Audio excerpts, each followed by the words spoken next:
Psychic Matters with Ann Theotto. It's the top-ranked spirituality podcast. Last year, there was an open week at the Arthur Finney College, and I'd never been to the open week before. And there was this lady called Shelley Youell, and she was offering a workshop in creativity within mediumship. And I thought, oh, anything with creativity floats my boat. So I thought, I'll go in here and see what this chick is all about. And when I went in, and it was one of the most welcoming experiences, I would say, that I've had. It was beautiful. We went in, there were so many people in the room, lots of people, but you made everybody, Shelley, feel really welcome as they came in. You asked people to come up and demonstrate, give a link from the spirit world, people that maybe had never done it before. And you really stood by them and helped them understand the process and how to unfold their mediumship. And people were blown away by what they were able to deliver from the spirit world.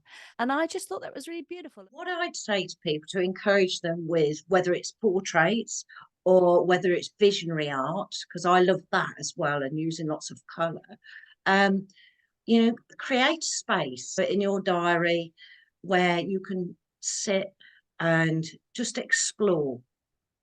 Sit with the spirit world and with your art materials and just play and practice, and with the influence of the spirit world. The more you practice, like you do with your development, with your mediumship, the more you'll refine it.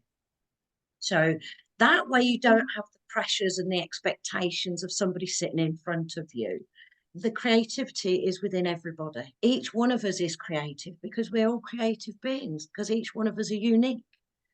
So that spiritual power, or God power, as I like to say, it's a creative power because it resides within all of us, doesn't it? Mediumship is a creative power, isn't it? Before we get into this episode, I'd like to invite you to join this community to hear more interviews that will help you to understand the psychic mind, mediumship, communication, paranormal science, and how it all works. All I want you to do is click on the subscribe button. I love your support. It's incredible to see all of your comments, and I'm just getting started. I can't wait to go on this journey with you. Thank you for subscribing. It means the world to me. Today, I have the pleasure of introducing you to my very talented guest, Shelley Youell, who is a gifted medium and spirit artist from the UK. Shelley holds a DSNU certificate from the Spiritualists National Union, demonstrating her world-class expertise in speaking, demonstrating, and teaching within the spiritual realm. And her unique journey has taken her from the hugely creative world of hairdressing to becoming a gifted artist whose creations are guided by spirit.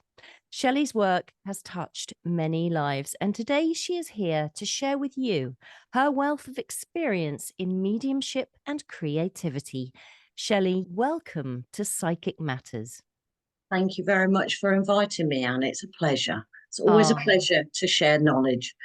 lovely. It's great to have you here, Shelley. Thank you for making time. I know you are particularly super, super busy. So we're thrilled that you've been able to find a slot in your diary to speak to us today. And I was wondering, Shelley, if we could start with talking about, it's quite interesting, from hairdresser to spirit artist. It's quite an interesting journey there. So I wonder if you could speak a little bit about your development and how it began.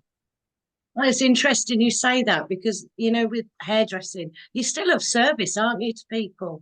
And you Yeah. listen to people and sometimes try to help them with problems. And so it's actually that being of service is what we do within our spiritual work has actually been there all the way along within my hairdressing as well. And I've always known that there is an unseen world. Even as a child, I never understood it. I never actually, as I got older in life, believed that I was a medium, but I always knew, and I'd had different experiences throughout my life. And it become something where, you go for sit-ins and then you go to see demonstrations and I'd be just keep dipping in and out of it. And late when I got an adult, obviously. And then I decided to be brave enough to go on like workshops and different things in my area. I traveled a little bit where I could. And again, I still I come away amazed by it all, but never really thought I was a medium. That was my biggest stumbling block. But I realized within my hairdressing, sometimes when I'll be talking with clients, that I'd come out with things, and I think, where did that come from?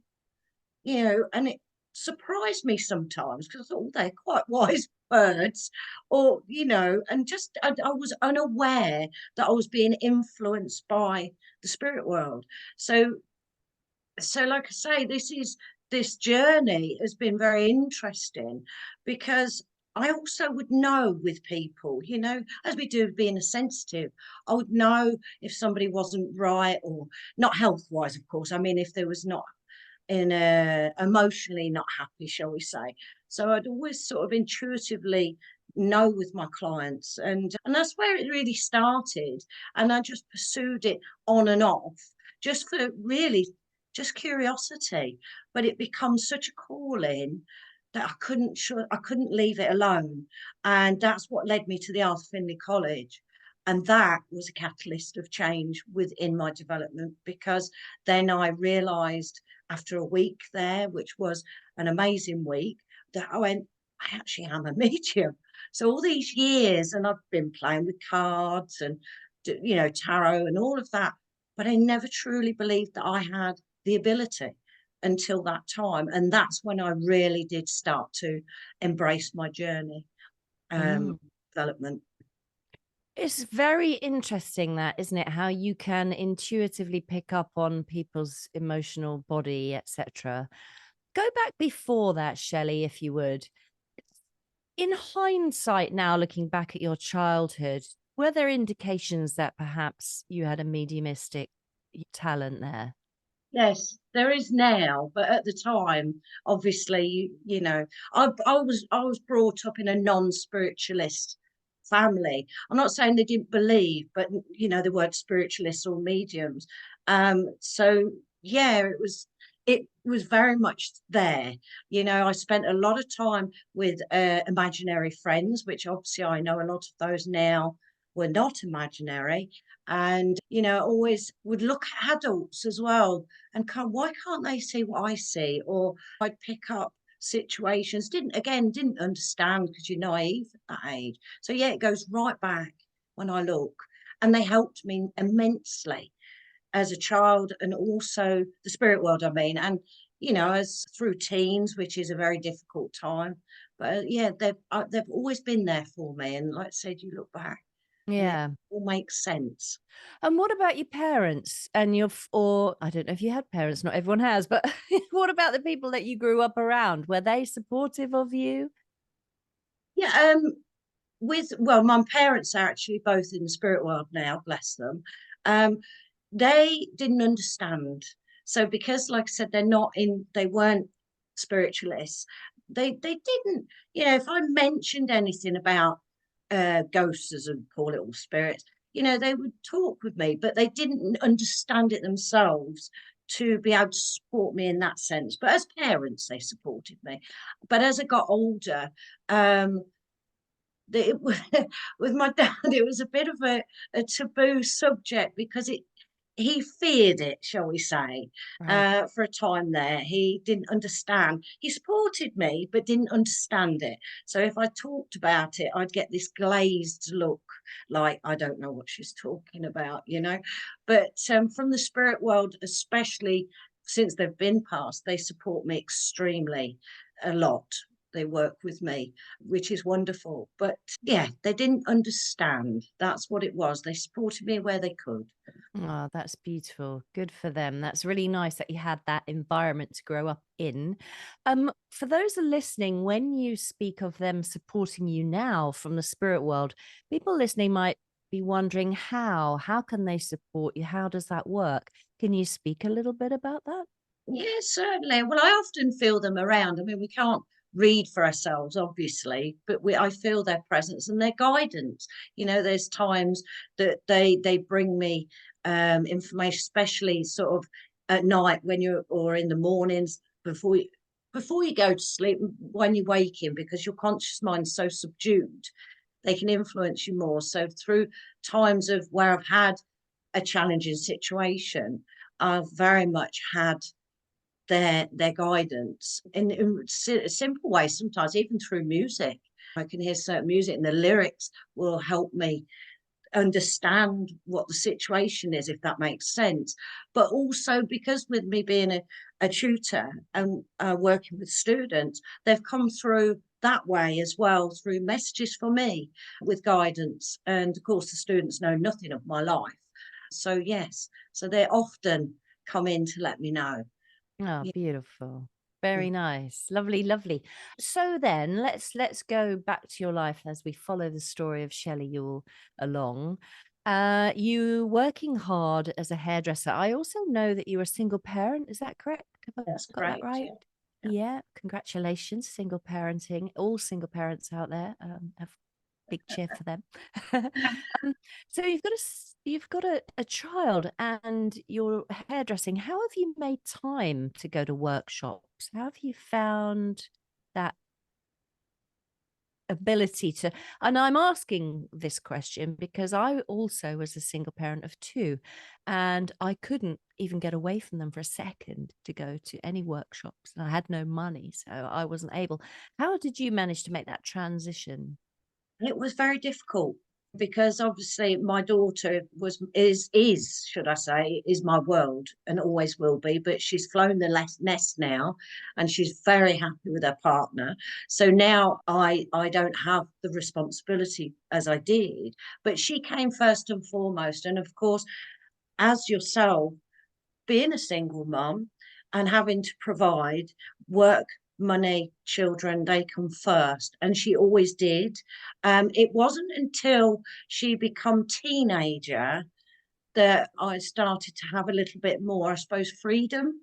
And I did have the support of my parents and my step parents, that if I could do a workshop, that they would childmind, if you like. They would love to have the day with her, to be honest. But again, financially, it weren't something that I did all the time because I also couldn't afford it.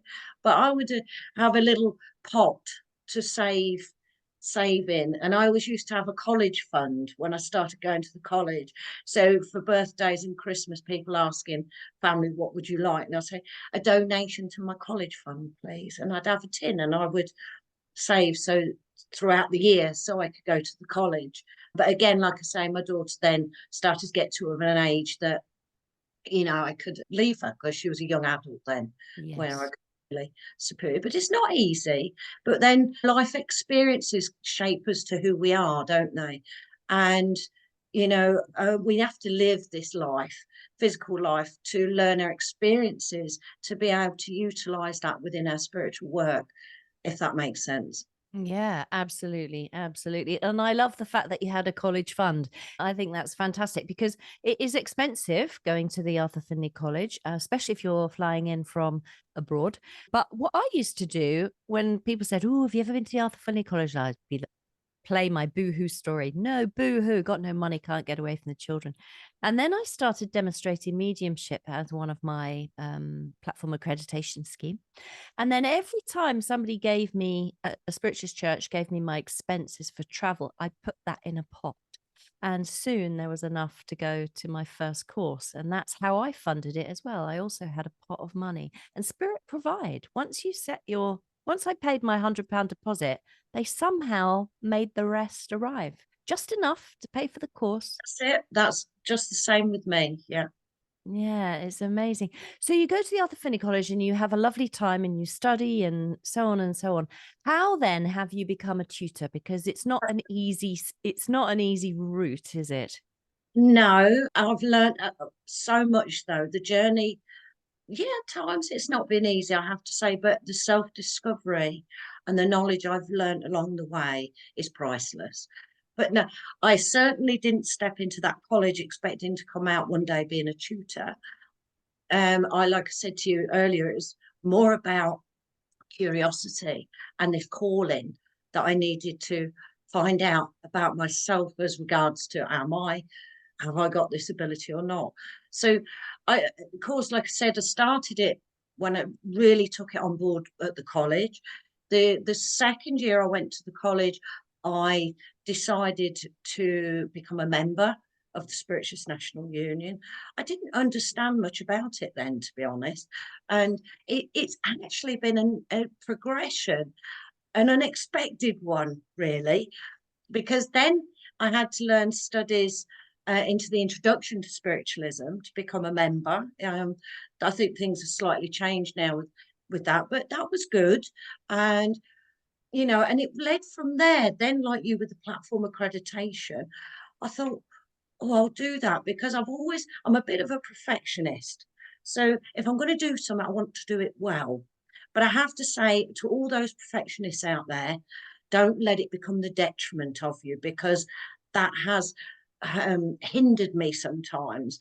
And I've learned that. But it's good to want to do well. So that's where I started on the education, with the platform accreditation and doing the services. I never even dreamt to be a platform medium, to be honest, because I'm actually quite shy. So believe it or not, I've had to work hard on that. So for me to be on a church platform or demonstration was the last thing that I would ever dream I would do. And of course, gradually, Spirit's encouragement, I started to do that. I worked with my platform skills, presentation skills, and so on. And it's a slow progression. Then I went from obviously doing the platform accreditation, and I was encouraged from tutors at the college to go for the next qualification, which is the Certificate of Recognition, so the CSNU. So I thought, right, that's as far as I'm going. So I went to that. And of course, you have to do the home studies, which were good. They're good. I recommend anybody do them, because it really gives you a good foundation and knowledge, as I'm sure you know yourself, doing the education. So then, yes, I did the CSNU in speaking and demonstrating. And then everybody was encouraging to go towards the tutor scheme. Well, you see, because again, I'm like quite shy, and I've always thought I'm not good enough. So I've battled with that. And so in a way, it's been a big push. I've been pushed in a way from tutors and the spirit world, encouraged, should I say, not pushed, because I've held myself back. And then it's progressed. I did the tutor scheme, and I was invited, not the tutor scheme, the CSNUT, sorry, going backwards. I did that in teaching. Then I was invited on the Tutor Access Week to do the tutor scheme. And it's gone from there. And then that led then to the diplomas as well, because we need to be a diploma holder in in our discipline, which mine's demonstrating and that of teaching. So, and here I am. Congratulations, Shelley, because it just shows huge dedication to the spirit world and huge dedication to your own understanding of your own soul, I think. And it's interesting what you say about being shy about being a teacher, because I had the great good fortune of attending one of your classes. I don't know if you remember me, but last year there was an open week at the Arthur Finney College, and I'd never been to the open week before. And I just went along for one day, but it does unfold over several days, doesn't it, Shelley? Yeah. And there's, for those of you that are listening, I'll ask Shelley to speak about it in a moment, the open week. But from my experience was I had a gap in my little timetable that they give you. And there was this lady called Shelley Youell, and she was offering a workshop in creativity within mediumship. And I thought, oh, anything with creativity floats my boat. So I thought I'll go in here and see what this chick is all about. And when I went in, and it was one of the most welcoming experiences, I would say, that I've had. It was beautiful. We went in, there were so many people in the room, lots of people, but you made everybody, Shelley, feel really welcome as they came in. You asked people to come up and demonstrate, give a link from the spirit world, people that maybe had never done it before. And you really stood by them and helped them understand the process and how to unfold their mediumship. And people were blown away by what they were able to deliver from the spirit world. And I just thought that was really beautiful. And one of the experiences I had was you said, come on, we'll do one more exercise. And nobody put their hand up. And you asked again and nobody put their hand up. And eventually I put my hand up. I thought, okay, well, I'll give it a whirl. And Yeah, the thing you asked me to do was reach for a musical reference from the spirit world, ask them to speak to you through music. And you mentioned that earlier in the interview, which is why I'm remembering it now. And I remember coming up with this contact with this grandmother who played the spoons, and I managed to place it with somebody in the audience. And then I could hear the same grandmother playing the piano, waltzing Matilda. I remember the link very well because you remember the ones that really touch you in some way. But she was playing it very sad, and I said she has links with Australia, but it's a sad link. And the lady or gentleman I was working with said, yes, this person is this lady's son, and he went to Australia, and unfortunately he's recently passed away, or something along those lines. But all of that, as because you stood next to me while I was doing that link, and I gave the first thing, oh yeah, I've got spoons. And you said, okay, come on then, reach for something else. What else? What else? And you kept standing with me saying, what else is there? What else can you hear? And it was your encouragement that made me expand out to get all of that information. And I want to thank you for that, and just say what a wonderful teacher I thought you were. Oh, well, thank you very much. Do you know that means so much to me? Because that's why I have pursued really to become a tutor, because, you know, it's not always easy. Mm. And it does take courage to stand up and do a link, because we have this fear of being wrong. And I know that when I nurture people, that brings out the best in them. If somebody feels comfortable, supported, and I suppose safe to be vulnerable, shall we say, not safe because you're in any danger, of course, but that then you see them shine and you see their ability. That makes my heart sing, to help others to have that opportunity to be a part of somebody's journey, and to see them light up when they get it right, or epiphany moments. It's truly magical. It really is. So I'm very passionate about it, helping others, hence why I'm a tutor. But yeah, and to see that, because often, like I said, with me being always thinking, am I good enough?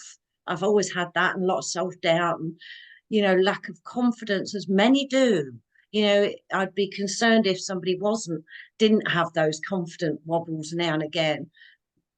But it's whether you allow the confidence, the self-doubt to get the better of you. And I like to create environments where people remove that self-doubt. We can build confidence up. It's so important. So Yeah, I that's do remember you, yes. oh, oh, bless you. Yes. Thank you.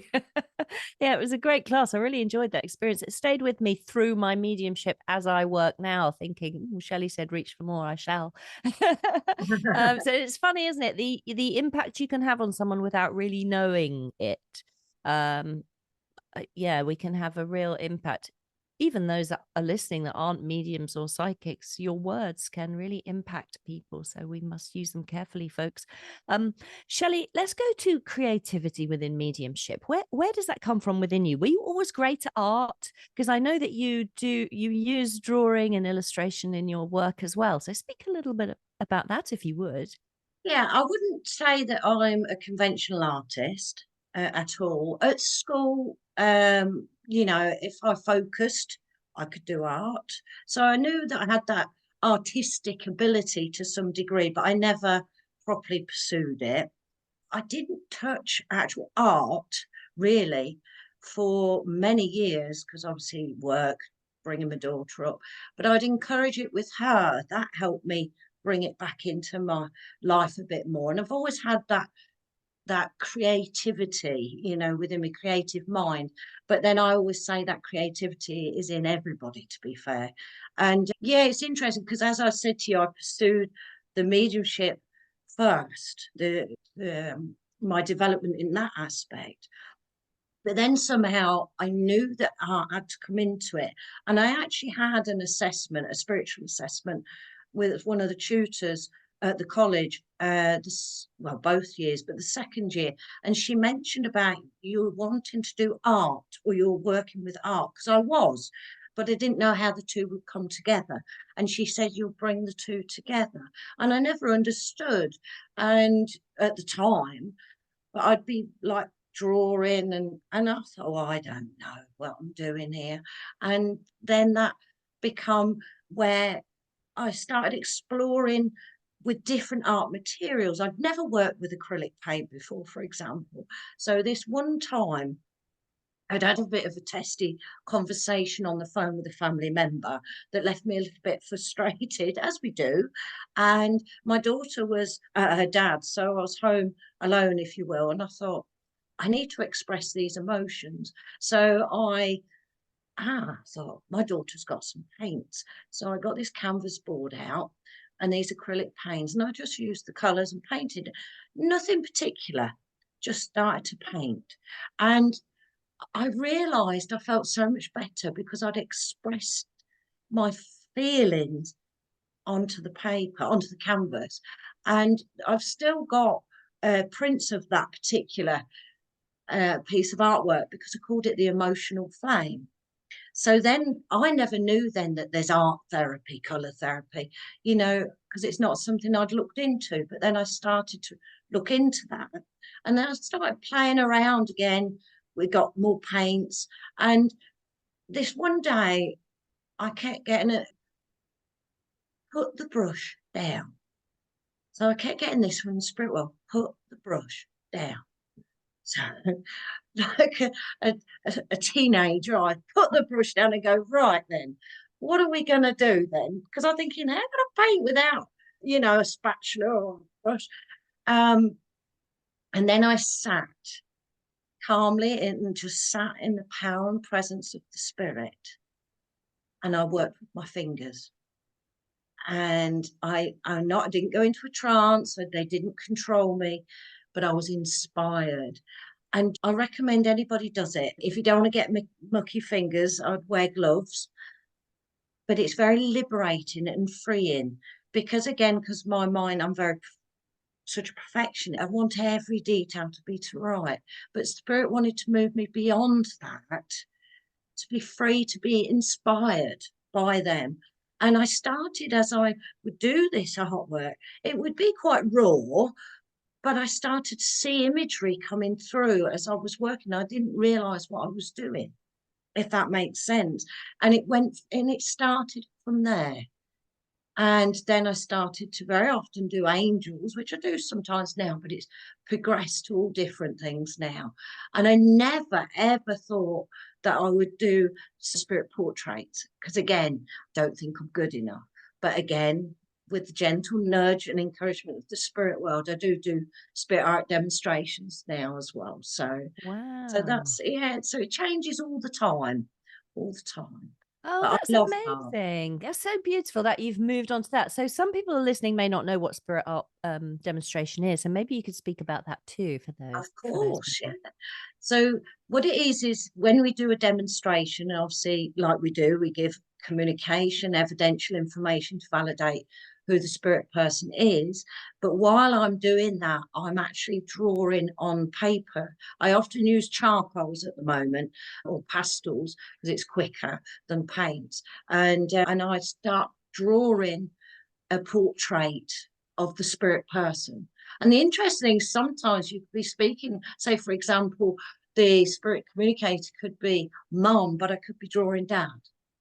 So that's quite interesting. But I'm aware of that as I'm working. So they get, you know, the two communications. But what the beauty of it is, it never ceases to amaze me, any of it, to be honest, that not only do they get validation, their loved one lives on and still loves them, they actually get a portrait to take home too. And I always strive, again, my perfectionism, I keep wanting to be like a Picasso. I want to do it like a photographic image, but obviously we've got 10 minutes to get it onto paper and give the communication and the evidence. So I'm always striving to be as more detailed as I go. But it progresses like all our development does. But it always amazes me because I go, do you recognise them? And I always think they're going to go, no, but they do. And I think, I just trust. And I don't see spirit, if anybody's wondering about that. Some spirit artists see the spirit person and they draw them. I don't. I just aware of them, and they guide me as well. I just start to move the material across the paper, and then I start to see them start to form, and I bring them out onto the paper. But I know why I don't see them is because of my perfection head, because I will be too busy trying to get it so right. Whereas if I can't see them, I just work with them, and they'll tell me, like I've got red lipstick on, they'll go, I like my red lipstick, so I put that on, or my eyes are blue, or different characteristics about them. So yeah, but it's interesting because I am very clairvoyant, but not when I do spirit art, not about their faces anyway. Yeah, and clairvoyance is where you can clearly see in your mind's eye. That's interesting, isn't it? How your clairvoyance is withheld from you while you're doing your spirit art. I went to a one-day workshop at the Arthur Finney College once upon a time to do spirit portraiture, to learn how to do it. And it was a brilliant day. I had a lovely time. Can't remember the teacher. I'm sorry. If I remember, I'll put it in the show notes, everybody. But it was the teacher afterwards encouraged us, well, next time you do a one-to-one sitting with somebody, attempt your spirit art at the same time. And I thought, how lovely. But when it actually came to it, Shelley, I just thought, oh my goodness, what if I draw some wonky old picture with one eye big and one eye small and tiny hands, and they go, what on earth is this? I'd be so embarrassed. What do you think I should do? Should I give it a go and just say I'm trying to give some kind of impression here of what I've got? Yeah, you see, what I'd say to people to encourage them with, whether it's portraits or whether it's visionary art, because I love that as well, and using lots of colour,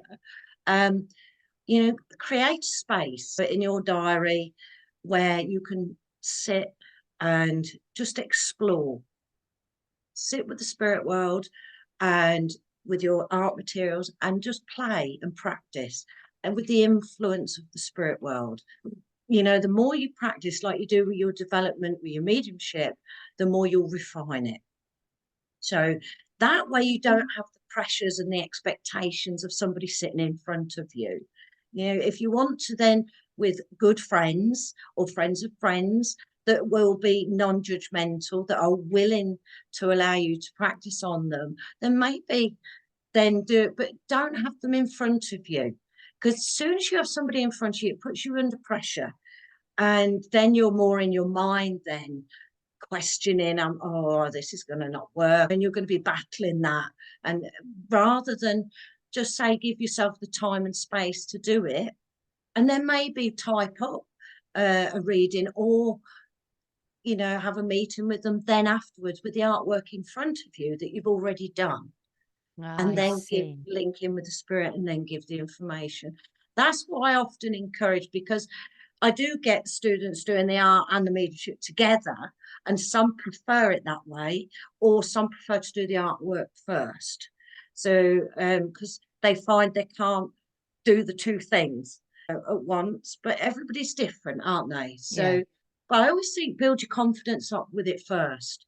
Build your relationship up with your spirit team that are helping with the art, and explore. You'll know when it's time to step out and say, okay, I feel ready. But choose people that are not going to judge you on it, that are quite happy for you to practice on. Yes. And then it'll progress.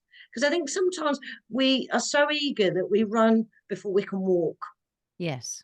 And sometimes then that creates stumbling blocks or potholes in the path, shall we say, and then that knocks our confidence, or we have to go back and sort of slow down and start again. So I always encourage, just give yourself that time. I mean, I don't have the time like I used to, but if I had a day where I was going to do art, I'd have to make sure all my practical jobs were done or everything like that had to be done. And then, because that would be me for hours doing art. And I mean, obviously my daughter would be at work, so it'd be like, it's like create that space. So just me, the spirit world, and my art, and linking in and unfolding. Yeah, but I say just bring out the inner child. Give yourself that time. the artwork's not for anybody else to judge at that stage. Yeah. It's for you and for the spirit world. And like I said, you'll build it up gradually. You spoke of visionary art. Say a little more about that. Is that different to portraiture? What is visionary art? Well, visionary is, you know, where you're doing a scene, shall we say, for example. I mean, I've got some in front of me actually, but I don't think you'll see them very well on screen. But, you know, where I link in with the spirit world. I mean, for example, one lady, a medium and friend, lives up in Scotland, and she asked me to do a series of artwork. So what I do, I'd sit in the power of spirit, and I linked in, and I would be inspired. And I can't remember all of them because it's a while ago, this example, but you know, I did a scene where there was sunset and trees, and it was, and I didn't know, I haven't been to her home, so I wouldn't know, but actually that was the view she had from her home. But I would also then, there's so many ways you can work with it. But there was another one I did for her, and she says that's what I see when I meditate, when I sit in the power. But I've done it where you've done like spirit communication, evidential. So where I've done imagery on canvas where it's very evidential to do with the spirit person's life. So it may be where they lived, it may be their favourite flowers, you know, favourite colours. But you know, like when you look out to the garden, scenes like that, or maybe the sea, maybe the countryside. But there's all sorts with visionary, clouds, sky, the universe. Has that answered your question? Yeah, it has. And I think probably when I think about it myself, you just got to start. That's probably the key, isn't it? Yeah, and I think the thing is, a lot of people that shy away from creativity or art is because somewhere in their life they've been either told or they felt that they're not good, they're not creative. And you see, I always encourage people, as you probably heard on that workshop, on the open day, that the creativity is within everybody. Each one of us is creative because we're all creative beings, because each one of us are unique. So that spiritual power, or God power, as I like to say, it's a creative power because it resides within all of us, doesn't it? As well as nature as well. So that creativity is there to some degree. It's just igniting it. Mediumship is a creative power, isn't it? So the mind's creative too. And I say, you've got to start somewhere. Things don't happen overnight. Some people with some abilities are stronger than others. Some have to work at them harder, as we know that with mediumship or any ability, to be honest. But I say you've got to start. I'll never forget seeing this photograph of this gentleman holding two pictures up. It was on Facebook years ago now. And he held one and it looked like a child had drawn a human eye. And you could see it was okay. You could see it was an eye, but it was very simplistic. The other one I thought was a photograph. It wasn't. It took him 13 years from the first picture to the second one through practice and dedication, and it looked like a photograph of an eye. So you've got to start somewhere. You know, so I encourage people. That's why I say find a space where it's just for you in the spirit world and for you to explore. Don't put yourself under situations where your work's going to get judged, because that'll knock your confidence before you start. Yeah. And I always say, you know, be different. Think outside the box. Don't think about it. That's how I started with, like I said, with the acrylics with my fingers. I use the brush more now, but I often start them with my fingers. And then the imagery starts to come out, the scene, as I'm working. But if I have in my mind an image and I try to put it on paper, it don't work. It goes terribly wrong. That's beautiful, isn't it? So when you're trying to control it with your conscious mind, that's not going to work. But if you go with your feeling, is that what you're saying? Move into the feeling. And allow the spirit to influence you. And you look at all these wonderful artists, like musicians as well, and poets and writers. And I do believe they're inspired by the spirit. Yeah. Very much so. but it just got to start. So, and I know there's creativity in everybody in one shape or another. Oh, thank you so much for sharing all that. That's really, really inspiring. Interestingly, I was reading a book by Paul Jacobs last night, Man of God, and I managed to get him to sign it for me, actually. Bless his heart. Thank you, Paul. I don't think he does that very often, but he did sign it for me when I was there. And he was talking about color in mediumship. And he works a lot with color and looking into the colors in people's auric field. And he was saying that colors can mean so many different things depending on whether it's mental, spiritual, emotional. Um, can you expand on that? Because I only just was reading it last night, so I can't speak with any authority on it. Oh, that's fun. It's interesting because I had a meeting online with Paul, a few of us, about colour. So, and about the way of working with it. We really like with any form of mediumship when you set an intention. So say you're going to set the intention, you want to work with colour. So like what Paul would say, he often would get a colour at the start of a sit-in, and that would give him a very good indication of where the sit-in needs to go. All right. So, it's good to understand the definitions of the colours, but depending which area it goes in to what it means. So that's where you'd work with your intuitive skills, the intuition to work with where it needs to be. Does that make sense? Yes. Yes. Yeah. So obviously, for example, red we know is very much about red of the passion. It can be of love, but it can also have the negative tones of the anger, can't it? If you want to call negative, but it's like everything, it's got both sides. So, working with red there, so that.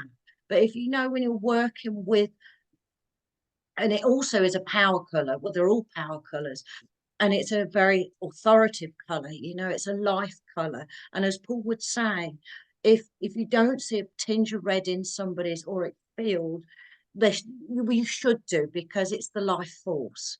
So whether it's merged into a pink, because obviously pink is red and white, isn't it? Or whether it's in a bit of the orange with yellow and red, so it will be there. But it's fascinating to listen to Paul with his concept of working with color, and I very much agree with him. And of course, he was taught by the wonderful Gordon Higginson, because he worked with color, and it's a science there. It's got to be some intelligence to it. It's not just random pieces of information. But you see, with knowing for example, with the red, the different connotations of what it means, but you work with the intuitive skill to where it feels it fits. So it could be that somebody is a very much a business person and in high authority. If it's in the physical aspect that you're blending on within the aura. But then on the emotional, again, it could mean that they're very not only passionate, but they could also be very strong-willed emotionally as well.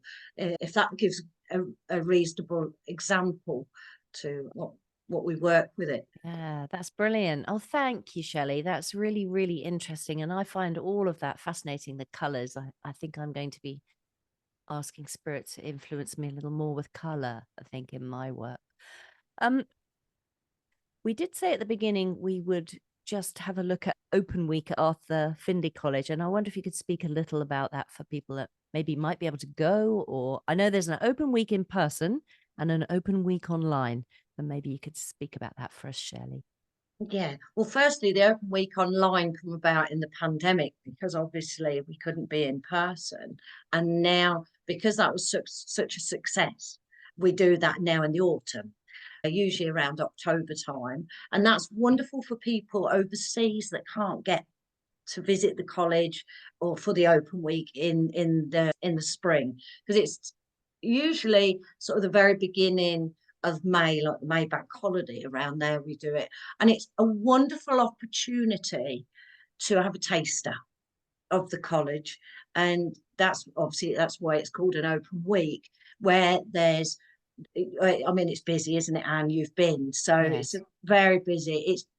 The college is such an absolutely beautiful place, but it's buzzing over that week with people, and there'll be lectures, there'll be talks, there'll be demonstrations, there'll be workshops, tutorials, specialized workshops available for people, and of course, if you want to have a evidential reading or a spiritual assessment, you can obviously have that as well, but it's a day ticket for the most of it.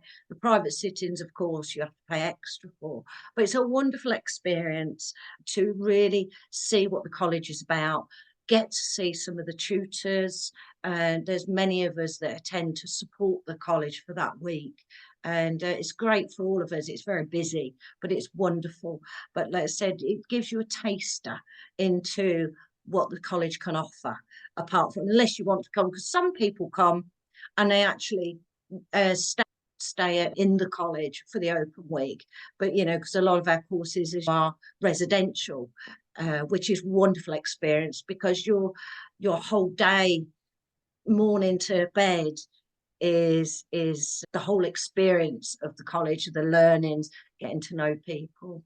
Yeah, so but I highly recommend people go on the open week if they're considering going to the college. They'll get a good insight into what it's all about.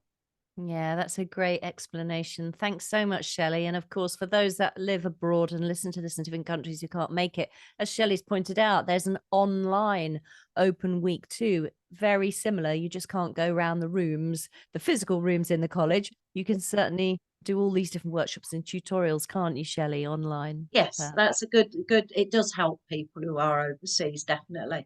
But you can't beat being at the college, because it is such a beautiful place. It really is. And Yeah. the amount of spiritual people that have been there, and the pioneers, it's so, the energy of the place is magnificent. But that. Yeah. Yeah, I do know that. And we want everybody to know that and feel that, don't we? So do go along, everybody, if you can possibly make it. Shelley, it's been fabulous speaking to you. Tell us, just before you leave us, are you offering one-to-one sittings for people? Are you teaching in your own right outside of the college? Have you got online classes? Say a little bit about what you're offering at the moment in the work that you're doing.